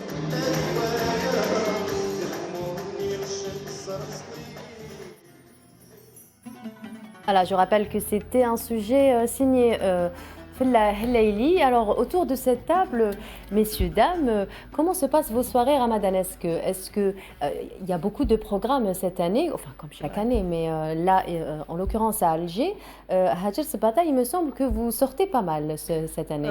Oui, je pense, oui. C'est une très très belle occasion. Donc, le mois du Ramadan, le mois sacré, est une très très belle occasion justement pour pouvoir sortir, passer de belles soirées, des fois en famille ou avec des amis. Donc, déjà, c'est une belle occasion pour promouvoir la culture algérienne, puisqu'on voit que tout ce qui est offert sur les différentes soirées, c'est typiquement algérien à 100%. Si on parle de la musique, donc les différents styles entre le raï, l'andalou et puis d'autres soirées cinéma, donc où j'ai eu l'occasion d'assister, et c'était des films purement algériens à 100%. Donc une première soirée de réalisateurs algériens avec un débat très très intéressant, et puis une deuxième soirée le mercredi passé, c'est organisé par le CNCA. Donc le Centre du cinéma national et l'audiovisuel. Et donc, voilà, une soirée dédiée aux femmes. Et il y a eu projection de 4 films cinéma mercredi passé. Et donc, tous intéressent les femmes, les sujets qui intéressent les femmes. Et puis, je reste à dire à chaque fois, je saisis l'occasion pour le dire encore une fois, le regard de la femme algérienne est super important pour justement raconter notre identité et puis nos traditions. Donc, c'était une très belle occasion. J'ai aussi eu l'occasion d'assister au festival du mapping qui s'est déroulé au musée Bardot, et c'était encore une belle occasion pour que les gens viennent découvrir le Bardot en tant qu'institution ou que site national très très intéressant, en plus des Algériens de jeunes Algériens à travers leur start-up ont pu faire découvrir ça. Donc sur une semaine, il y avait plus de 7000 personnes. Et c'était full chaque soir. C'était full chaque soir. Et ce qui était projeté, encore une fois, ce qui était à l'œuvre, c'est encore de l'algérien, de l'identité algérienne, de la culture algérienne. Donc voilà, je pense que le mois sacré est une très très belle occasion, et on dit aux familles qu'il reste encore un programme très riche à l'Opéra, au Tiana. Donc voilà, ce serait super d'aller découvrir tout ça. Madame Bahija Rahel, je voudrais vous demander par rapport au public de la musique andalouse. Donc, il est toujours aussi fidèle. Est-ce que vous reconnaissez les personnes qui reviennent peut-être à chacun de vos concerts? Est-ce qu'il y a un engouement par rapport aux années précédentes? Est-ce que vous ressentez cela? Le public est fidèle. Je reconnais, moi, le public qui est là. Il est là à chaque concert. D'ailleurs, quelquefois pour plaisanter, je dis je vais faire l'appel, parce que juste pour dire que voilà, je reconnais, ça devient presque des amis, le public, et voilà, chaque membre du public est un ami, une amie, tellement ils sont fidèles. Et d'ailleurs je les remercie tous, parce que c'est leur présence, c'est leur fidélité qui m'encourage à continuer dans ce travail difficile quand même. Quand on est dans la Nouba, quand on enregistre, on sait que j'ai 30 enregistrements, 30 CD, 30 Nouba. Donc l'enregistrement de Nouba est difficile. Mais c'est le fait que le public me porte et me soutienne à chaque fois, me donne cette force de continuer ce travail difficile. Mais alhamdoulilah, d'ailleurs je le fais, et je dis toujours, c'est un travail que je fais et pour le laisser pour la jeune génération, pour la relève, et bien sûr pour l'Algérie, parce que on est dans la préservation et la sauvegarde de la Nouba, donc patrimoine andalou algérien. Hadjer Sebata, vous vouliez rebondir sur ce qu'a dit Oui, tout à l'heure, parlant justement de la sauvegarde de la Nouba, moi je dis que c'est un style qui m'a souvent impressionné. Parce que je sais que la Nouba c'est très particulier, c'est très réglementé. C'est très spécifique, donc c'est pas donné à tout le monde. Je dis des fois même que c'est un style prestigieux. Donc, et parlons d'école et de formation et de préserver la Nouba. Donc, on compte en Algérie, je pense, 3 écoles. Voilà, donc le Gharnati par rapport à Tlemcen, le Malouf pour Constantine et Sanaa par rapport à Alger. Et voilà, je me pose souvent la question, donc pour m'approfondir, est-ce qu'il y a une différence d'instruments impliqués dans le style ou si juste l'appellation ou il y a vraiment une différence dans les styles? Ce n'est pas juste une appellation. Oui, il y a une différence dans les 3. On parle d'école. Certains disent, oui, c'est un style. Chacun peut défendre ses convictions, il n'y a aucun problème. Mais on sait que c'est la même origine. Quand on parle de musique andalouse, on parle de l'Andalousie de l'époque. Mais ensuite, donc, c'est la même origine. Mais suivant après ces 3 régions, donc il y a eu une empreinte locale, bien sûr, algérienne, qui a donné ces 3 écoles. Et chacune a déjà des rythmes différents et des interprétations différentes. Mohamed Tahar Fergani, ne pouvait pas interpréter la Nouba, même si c'est la même Nouba, le même mode, par exemple Nouba Sika, il pouvait l'interpréter. Mohamed Khaznadji à Alger, n'allait, même si c'est la même Nouba, n'allait pas l'interpréter de la même manière. Il y avait ce cachet d'Alger par rapport au cachet de Constantine. Mais quand on parle de musique andalouse, de la Nouba, on parle de musique académique, de musique savante. Et c'est pour ça qu'on parle après de c'est particulier. Donc on doit respecter certaines règles, la structure de cette Nouba. Quand on parle bien sûr de la Nouba, on parle de un Saddar, un Ptayhi, un Darj, un Saraf et un Khlas. Et c'est connu, madame, donc il y a certainement 12 Nouba. 12 Nouba. C'est vrai qu'on parlait de 24 Nouba, mais il vaut mieux parler de 12 parce qu'on a 12 qui sont là, mais les 12 autres, si vraiment on dit qu'il y avait 24, c'est 12. On n'a aucune trace de ces 12-là. Donc, il vaut mieux parler des 12 qui sont là, mais tant qu'il n'y a pas de trace sur les 12 perdus, restons sur 12. Ouais. Et pardon, si je peux juste continuer, Imen, j'ai lu que plusieurs artistes préfèrent une Nouba par rapport aux autres. Il y a des Noubas qui sont favorisés pour certains artistes. Donc, est-ce que, Madame Behidja, vous avez une préférence et d'où est née cette préférence? Alors, par exemple, pour les enregistrements et même sur scène, j'ai interprété les 12. Et ensuite, j'ai fait un deuxième tour des 12. Donc, c'est pour ça que je suis arrivée à 30 albums, 30 Noubas. Je ne peux pas dire que j'aime un mode par rapport à un autre. Certains vont vous dire, oui, moi j'adore le mode Zidane. Et beaucoup disent, j'adore le mode Zidane. Oui, moi j'adore le mode Zidane. Parce qu'il y a en plus 16 modes, c'est ça? Je me suis un petit peu... Pour l'école d'Alger, il y en a 15. Il y a 15 modes, mais parmi ces 15 modes, on peut former 12 Noubas seulement. Il y a 3 modes qui sont incomplets. L'Araq, le Mouwel et le Jarka. Donc, on parle de 12 Noubas. Je vais vous dire, j'adore Zidane. Mais quand j'interprète Ramel el-Maya, j'adore Ramel el-Maya. Quand j'interprète l'Hassin, j'adore l'Hassin, etc. C'est comme les enfants. On adore nos enfants et on ne peut pas faire de préférence ou dire « Ah, j'aime celui-là par rapport aux autres ». Non, elles sont toutes belles quand on les interprète. Il faut juste leur donner ce qu'il faut et bien les interpréter. Donc il y a une émotion à chaque fois qu'on interprète un mode particulier. Donc pour faire un choix, moi je ne peux pas choisir. Moi, je pense qu'il y a quelque chose qui est magique dans la musique. Parce que est-ce qu'on peut la considérer comme étant de la musique classique? Cela dit, il y a quelque chose qui me fascine toujours dans la musique, l'art, le cinéma algérien. Même si c'est académique, même si c'est des écoles, c'est toujours populaire. Il n'y a pas cette lutte des classes à l'intérieur. C'est ça que je trouve magnifique c'est ça que je trouve magnifique dans notre façon, dans notre rapport à l'art, dans notre rapport à la littérature, dans notre rapport à la Nouba. C'est une musique, vous l'avez dit vous-même, c'est académique. Mais quand on sait que cette académie s'adapte aux réalités populaires, elle a été parrainée, elle a été prise, elle est écoutée. Vous le dites vous-même, mon public, c'est ma famille. Donc il y a ce lien populaire. Moi, je trouve que dans l'ensemble de nos cultures, de nos arts, c'est ça qui est extraordinaire, c'est ça qui est magique. Et c'est pour ça que je ne m'inquiète pas aussi quand on parle de modernité. Tant qu'on a ce lien, tant qu'on a cette capacité à rendre à l'humain ce qui est à l'humain et à prendre dans le populaire ce qui est notre héritage, je pense que, vous me direz ce que vous pensez, je pense qu'on est bien parti. Bien sûr, bien sûr.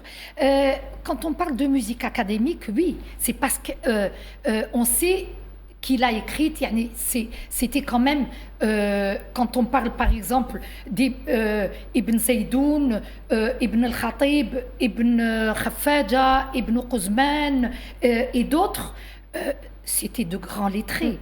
On parle d'une civilisation. Ils étaient médecins, philosophes, poètes. Savants, finalement. Savants. Donc, c'est de la grande musique. Mais il ne faut pas oublier qu'elle reste jusqu'à présent orale, donc traditionnelle. Et c'est cette manière de continuer à la transmettre oralement qui la rend populaire aussi. Et populaire parce qu'à un certain moment, c'est vrai qu'on disait, oui, c'est une musique bourgeoise ou une musique de bourgeois. Non, pas du tout. Pas du tout, il n'y a pas cette notion, il n'y a jamais eu cette notion dans l'art algérien. Jamais. Donc, c'est une musique qui reste proche du peuple, de tout Algérien, qui peut bien sûr l'apprendre et être initié dans une association, une école. Juste l'écouter. Juste l'écouter. Et petit à petit, si elle lui plaît, écouter, puisque maintenant on a beaucoup de moyens par les réseaux, par les plateformes digitales, on peut écouter et se rapprocher de cette musique, cet art ou ce patrimoine andalo-algérien.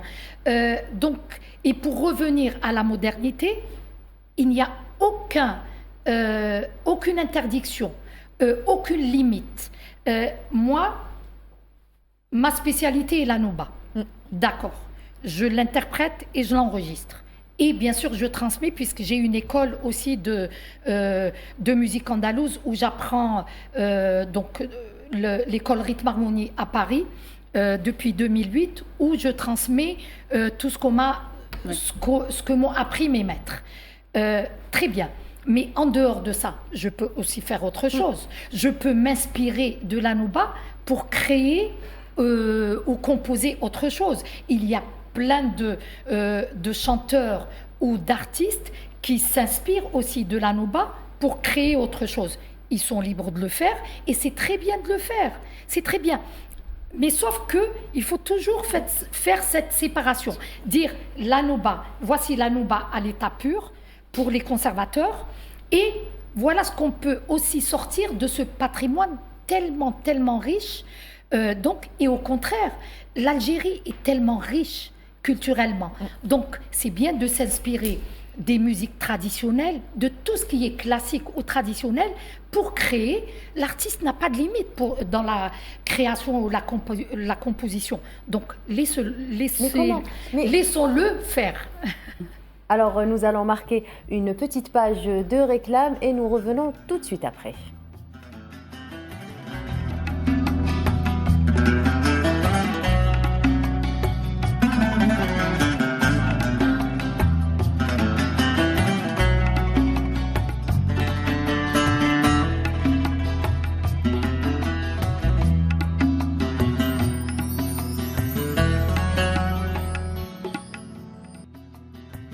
Merci d'être avec nous pour cette dernière partie de Ramadan Prime.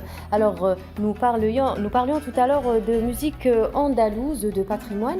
Ramiz Mouchi, comment peut-on préserver ce patrimoine tout en laissant la créativité évoluer? Peut-on, à travers l'intelligence artificielle, justement, enrichir ce patrimoine, mais tout en gardant son authenticité? Ah oui, mais totalement. La préservation de ce patrimoine-là, et j'aime beaucoup vous écouter, Madame Rahal, quand vous parlez de ça, et de l'histoire, et de comment les jeunes gens maintenant continuent à préserver cela. L'IA, ou la technologie en général, permet une certaine manière de préservation qui est idéalement et qui peut être plus intéressante, plus pertinente peut-être que l'homme, parce qu'il y a l'oubli parfois, il y a des erreurs, etc., qui se transmettent entre les générations. La technologie permet de très très bien préserver cela, et avec l'IA, on pourra encore plus préserver cela en incluant une grande variété de ce qui existe et de comparer et d'avoir même des études et des choses qui ne pouvaient pas exister avant, parce que l'IA et la machine peut connaître beaucoup plus de contenu et donc peut traiter beaucoup plus. Mais on ne peut pas parler de ça sans parler aussi du danger, parce que je vous vois venir concernant la créativité et la place de la technologie dans l'art. Justement, pour conserver l'authenticité. Et justement, l'idée c'est de pouvoir justement permettre à l'IA d'être utile, mais de ne pas justement attaquer cette partie qui est créative et qui est humaine, exclusivement humaine. D'un côté, il y a la réglementation pour ne pas permettre justement... Même si Mme Rahel a dit tout à l'heure qu'il n'y avait pas de limite pour la créativité par rapport pour la créativité, à côté. Mais quand on parle d'un patrimoine, il faut vraiment le laisser tel quel. Quand on parle de patrimoine matériel ou immatériel, quel est votre avis sur la question, exactement la même chose. L'IA et tout ce qui est... De toute façon, avant l'IA, il y avait déjà les plateformes, il y avait Internet, il y avait les réseaux et tout. Il n'y a pas de danger pour ça. Il faut juste savoir préserver son patrimoine. Pour préserver ce patrimoine, moi, je peux, par exemple, le conserver, le préserver, le mettre dans une boîte.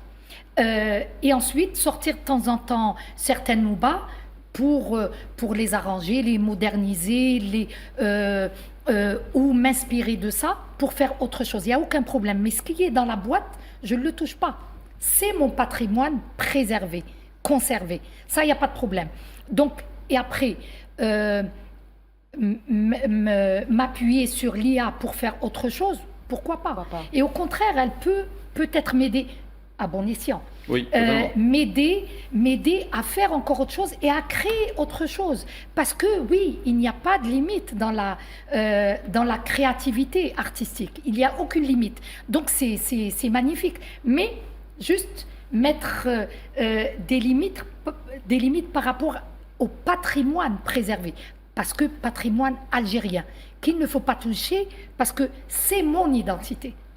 C'est-à-dire qu'il ne faut pas biaiser cette identité-là. Bien ça sûr. Reste authentique. Oui. Il faut que ça reste authentique. Et la boîte dont Madame Rahel justement parlait, elle a été autrefois des cassettes, ensuite des CD et d'autres supports. Mais justement, l'IA est une boîte qui peut même être plus pertinente pour préserver, pour bien préserver et pour garder une certaine qualité qui autrefois était peut-être difficile à avoir via les cassettes ou via les CD. Donc le premier défi justement, c'est de garder bien le patrimoine sans le changer. C'est sûr, pas de problème. L'IA peut le faire, peut peut-être contribuer à le faire sans pour autant modifier. Et ce que vous avez dit par la suite, justement, de créer de nouvelles choses. On a vu certains essais sur des chansons, sur des créations qui étaient totalement impressionnantes, que les gens aimaient. Parfois ne savaient même pas que ça a été généré à 100% par des algorithmes d'IA et des modèles qui ont fait des choses formidables. Au départ, c'était juste notre mémoire. Quand on avait nos maîtres en face, donc ils interprétaient un morceau, plusieurs morceaux, une nouba. Nous, on était obligés de mémoriser tout ce qu'ils ont interprété. Donc, et notre mémoire était développée à l'époque. Ça, on le dit, on le sait. Ouais, là, ça aide un peu à la paresse, l'utilisation de ces outils-là. C'est normal. Mais maintenant, avec tous ces moyens, maintenant, je le fais moi-même, je l'applique avec mes élèves. Mes élèves en cours, je leur donne, bien sûr, on est en présentiel, je donne le cours et j'enregistre quelques passages que je leur envoie le lendemain ou 2 jours après parce que c'est un aide-mémoire pour leur révision à la maison. Et d'ailleurs, la semaine d'après, quand je pose des questions, il faut qu'ils aient écouté ce que j'ai envoyé avant. Et c'est comme ça que je sais s'ils ont travaillé ou pas, s'ils ont révisé ou pas. Donc, voilà, c'est des moyens supplémentaires, mais il ne faut jamais oublier que la méthode principale de transmission reste l'oralité et en présentiel. Exactement, et Peut-être avant de finir, l'éducation étant un des sujets, si ce n'est le sujet le plus important dans l'IA. Et justement pour apprendre et aider à apprendre, pour par exemple en cas de manque de disponibilité peut-être, où il y a des agents d'IA ou des algorithmes ou de la tech qui permet justement de tester, de faire des notations, d'aider les étudiants à mieux faire les choses. Et ça pourrait donner justement la chance à beaucoup plus d'individus justement de garder cela et d'apprendre plus rapidement. Alors, nous avons ce soir parlé beaucoup de guerre, notamment au Moyen-Orient. Alors, le monde est secoué par des conflits et des tensions. Souvenons-nous que l'art a toujours été une réponse, une réflexion et parfois une résistance à la violence. C'est dans cet esprit que nous vous invitons à découvrir ce soir avec Tinhinan Makassi le parcours de Ted Jones, poète saxophoniste et peintre qui, à travers jazz et surréalisme, a transformé la tumultueuse réalité de son époque en souffle créatif. Effectivement, Imen, c'est dans ce souffle et le souffle du mois de mars qui est le mois où on célèbre d'abord les accords d'Évian qui ont permis à l'Algérie de se libérer du joug du colonialisme, ce fameux 18 mars. Il y a aussi le 21 mars, ce jour qui a brisé des chaînes, ce sont les chaînes de l'apartheid. On célèbre la journée de la lutte anti-apartheid, ou encore le 8 mars où on célèbre la journée des droits des femmes ou de la lutte des femmes. C'est dans ce souffle que j'ai pensé à ce sacré Theodore Jones. Theodore Jones n'est pas un simple poète ou un simple jazzman. Theodore Jones, c'est avant tout le souffle de la liberté. Il est né en Illinois, aux États-Unis, en 1929. Il va traverser l'Atlantique comme un funambule avec des mots, des cordes et son cœur comme balancier. Il est jazzman, il est poète, il est peintre, il est surtout artiste libre. Ces concerts ne sont pas seulement des spectacles avec un public, c'est surtout des réunions où l'on se rappelle que la liberté ne s'acquiert pas, elle s'arrache. C'est notre rime, elle frappe l'injustice, elle éveille les consciences.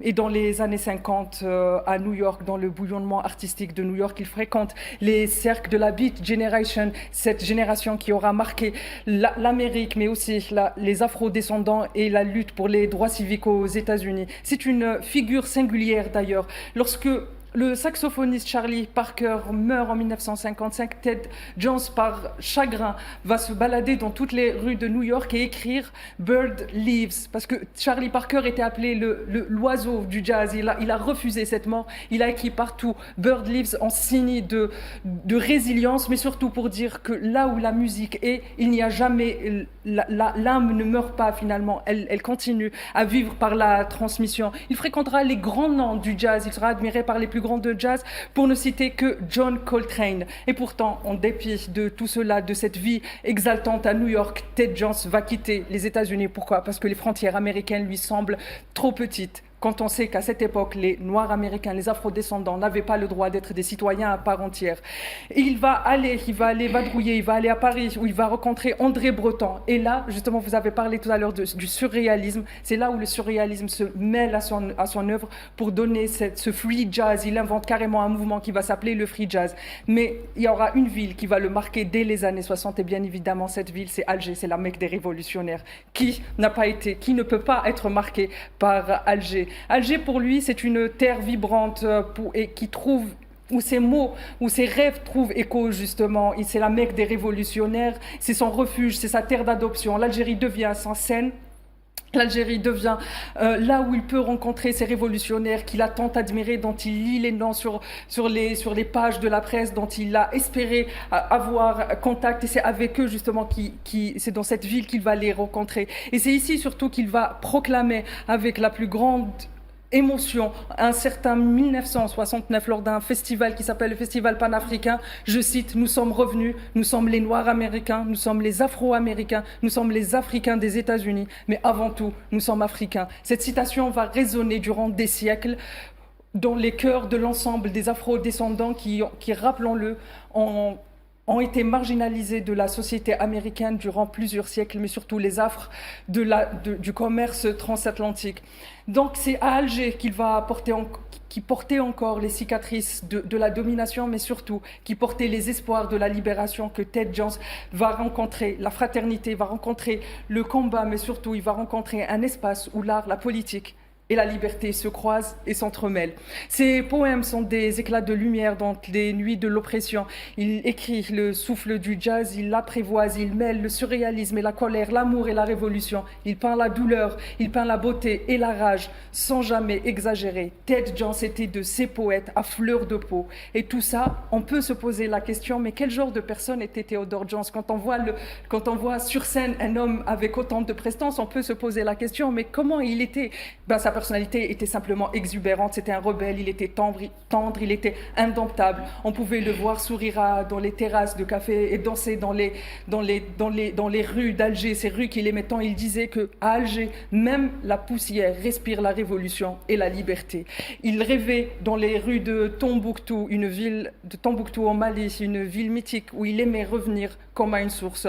Pour lui, la poésie, le jazz, l'art n'était pas un refuge, mais une manière d'habiter le monde et une manière d'exister quand on refuse d'exister, quand on nous refuse d'exister. Et c'est aujourd'hui, quand on pense à Ted Jones, on ne peut que se dire que les injustices qui résonnent à travers le monde, en Palestine, au Liban, en Iran, où les bombes des tyrans pleuvent, on va se souvenir de Flying World, ou les mots qui volent, comme l'a écrit Ted Jones, qui sont aujourd'hui des étincelles qui refusent de se taire face aux ténèbres.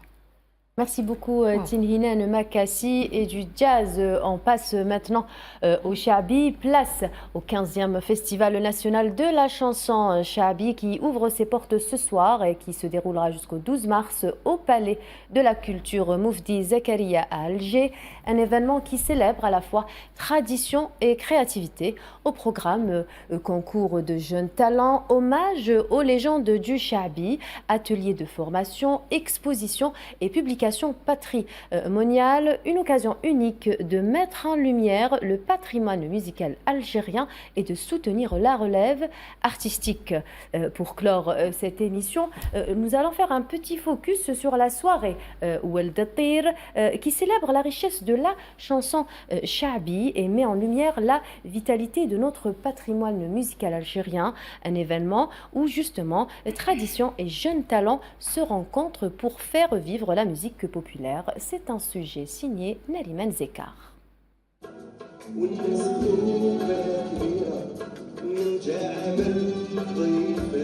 Tel un phénix qui renaît de ses cendres, le spectacle Oued Tir signé Karim Bourras a repris son envol pour sa deuxième édition vendredi soir au Théâtre national Maheddine Bachtarzi d'Alger.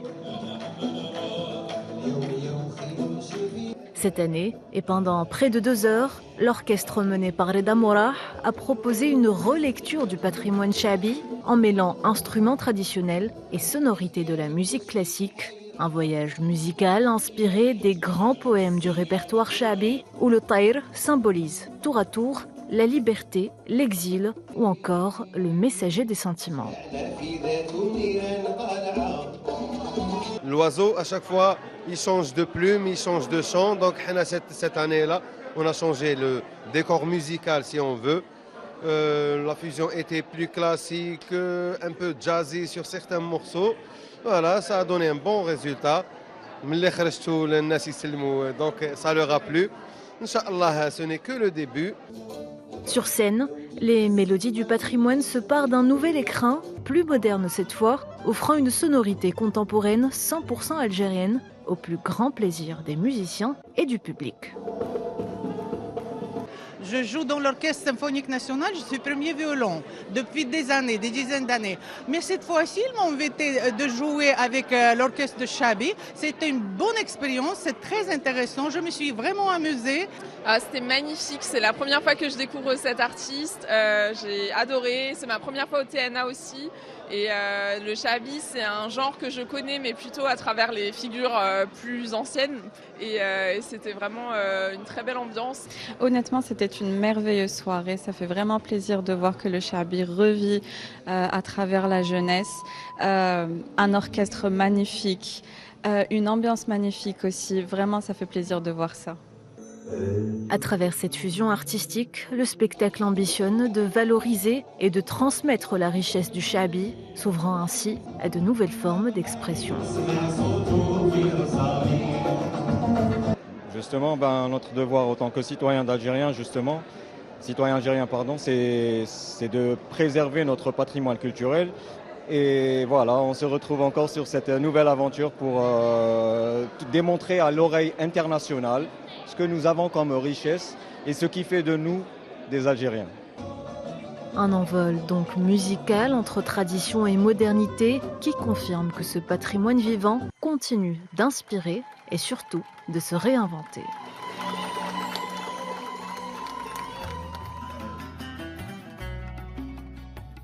Alors, Madame Bahija Rahal, vous voudriez dire un petit mot sur cet événement qui... J'ai vu un petit peu...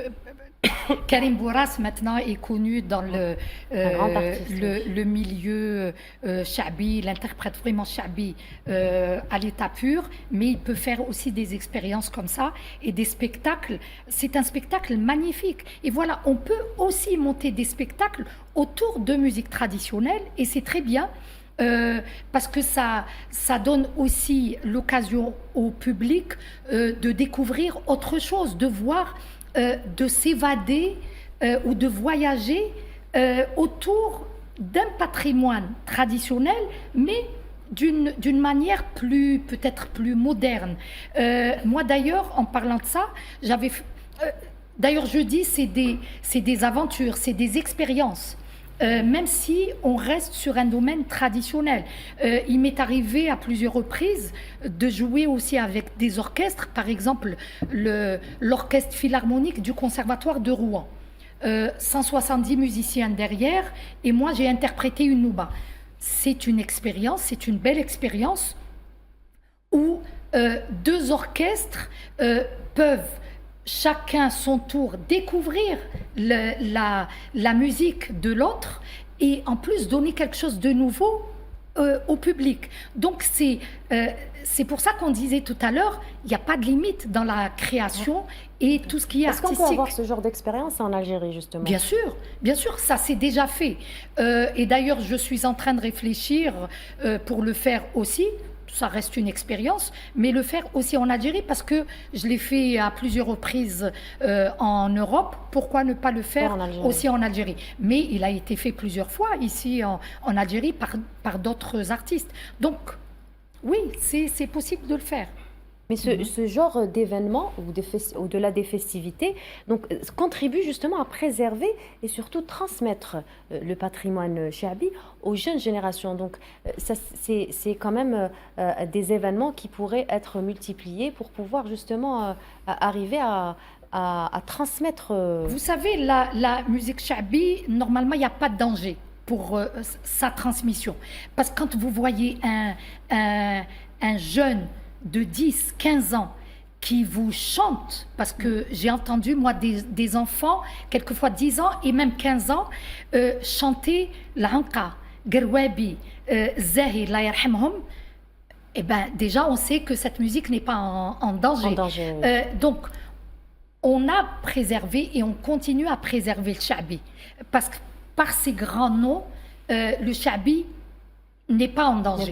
Mais ensuite, travailler sur cette musique, donc cette base musicale ou patrimoine pour créer autre chose, puisqu'à un certain moment même, quand on cite Kamel Msaoudi, il a créé un genre particulier.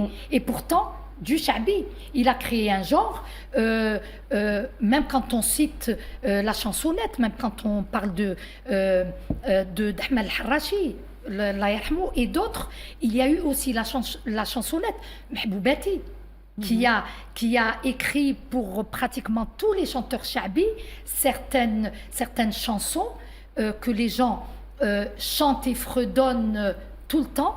Mais le chabi est toujours là, donc c'est magnifique. Donc le chabi n'est pas en danger. Mais il y a des musiques modernes, il y a quelque chose de moderne qui a été créé à partir du chabi. Hajar Sebata, vous vouliez poser une question Oui, d'abord, je voudrais juste dire qu'on a très bien vu l'engouement du public algérien au Chaabi, donc qui est souvent présent, surtout dans les mariages déjà, comme étant un style super prestigieux aussi. On voit l'attachement des Algériens à ce style, et puis les belles compilations de la danse Chaabi qu'on retrouve à chaque fois sur TikTok, sur les différentes plateformes. Après, nous avions parlé de la classification de la Nouba comme étant un style prestigieux et aussi Chaabi, comme vous l'avez bien cité, Madame Behidja, mais les styles justement comme le Chaabi, le Mahjouz, l'Aroubi, le Hawzi sont connus aussi comme des styles plus populaires. Mais ils ont toujours ce rythme de la Nouba, les thèmes de la Nouba. Alors, on va parler un petit peu de ces termes puisque tu les as cités. Déjà, j'insiste toujours, c'est Behidja comme Alger et non pas Behidja. D'accord, Asmak, Allah يبارك. C'est pas Behidja.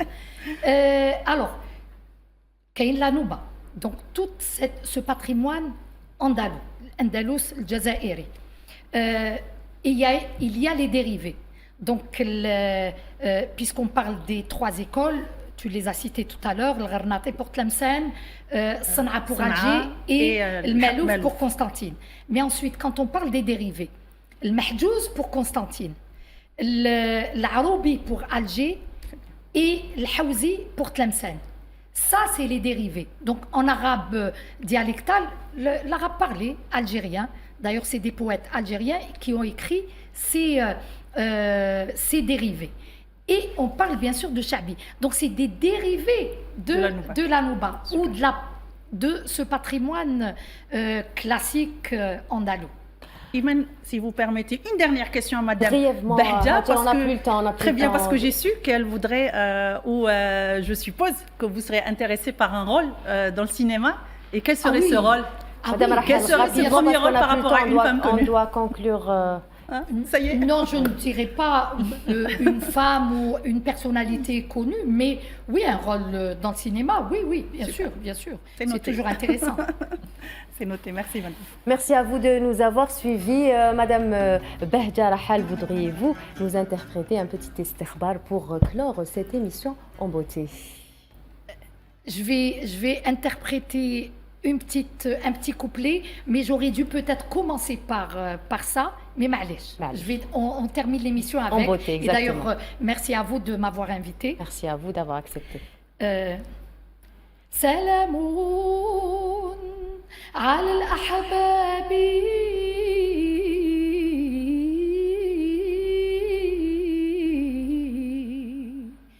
سلام على الأحباب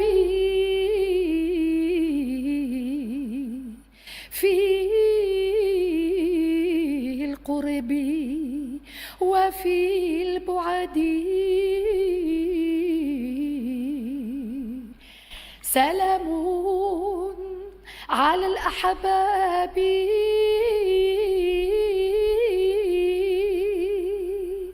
في القرب وفي البعد سلام عليكم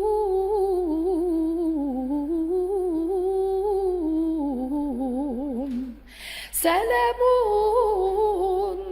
عليكم كلكم كما هب النسيم على الورد.